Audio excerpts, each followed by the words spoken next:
Drone UAV terjun ke zona berbahaya longsor Bandung Barat. Bencana tanah longsor di Kabupaten Bandung Barat, tepatnya di Desa Pasir Langu, Kecamatan Cisarua, menelan puluhan korban jiwa, memaksa ratusan warga mengungsi, serta menyisakan ancaman longsor susulan yang masih membayangi.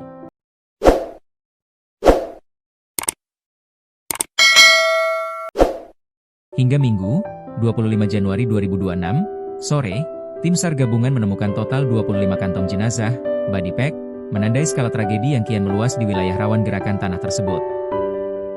Dari seluruh temuan itu, sebanyak 11 korban telah berhasil diidentifikasi, terdiri dari 10 jenazah utuh dan 1 potongan tubuh.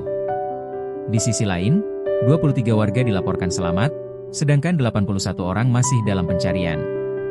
Operasi pencarian berlangsung dalam tekanan risiko tinggi.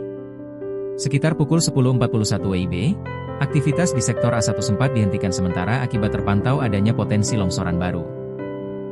Setelah pemantauan menggunakan drone UAV di mahkota longsor dan dinyatakan relatif aman, pencarian kembali dilanjutkan pada pukul 11.10 waktu Indonesia Barat. Lebih dari 250 personel gabungan dari Basarnas, TNI, Polri, BNPB, dan BPBD diterjunkan ke dua sektor utama, yakni sektor Alpha dan Bravo. Proses evakuasi dilakukan melalui kombinasi alat berat, pencarian manual, serta pemantauan udara menggunakan drone UAV, guna mempercepat penemuan korban yang diduga masih tertimbun material longsor. Namun, cuaca dan kontur medan perbukitan menjadi tantangan serius. Berdasarkan pertimbangan teknis dan keselamatan petugas, operasi pencarian akhirnya dihentikan sementara dan dijadwalkan kembali dilanjutkan pada Senin, 26 Januari 2026. Tak hanya merenggut nyawa, longsor yang terjadi pada dini hari itu juga menimbun lebih dari 30 rumah warga. Untuk mengantisipasi kemungkinan longsor susulan, sebanyak 232 warga dari sekitar lokasi kejadian telah dievakuasi dan kini mengungsi di gor serta aula desa setempat. BPBD Kabupaten Bandung Barat bersama lintas instansi terus melakukan pendataan dampak, pemantauan kondisi lereng, serta pemetaan risiko lanjutan. Kepala Pusat Data, Informasi, dan Komunikasi Kebencanaan BNPB Abdul Muhari menjelaskan pemerintah juga mengaktifkan 5 klaster penanganan darurat secara terpadu, meliputi klaster SAR, kesehatan, logistik, perlindungan dan pengungsian, serta pemulihan. Perlindungan pengungsi dan keselamatan tim lapangan menjadi prioritas utama, seiring masih tingginya potensi bencana hidrometeorologi di kawasan tersebut, jelas Abdul Muhari, dalam keterangannya. Drone UAV untuk pencarian. Dalam operasi pencarian korban longsor di Kabupaten Bandung Barat, penggunaan Unmanned Aerial Vehicles, UAV, atau drone menjadi salah satu komponen teknologi kunci yang dimanfaatkan tim SAR gabungan.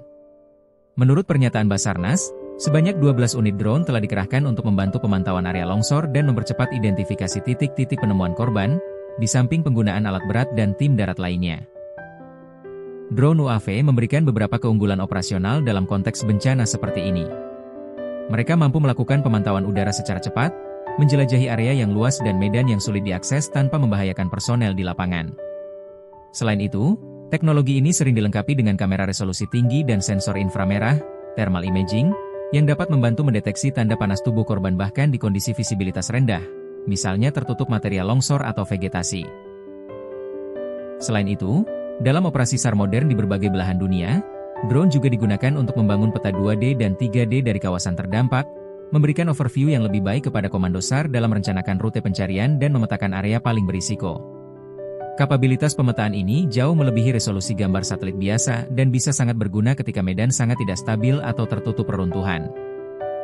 Dalam operasi tanah longsor besar di Norwegia, misalnya, penggunaan drone sepanjang lebih dari 270 jam flight time memberikan data real-time dan visual kondisi wilayah yang sangat penting bagi tim SAR, sekaligus mengurangi risiko keselamatan petugas di medan ulung.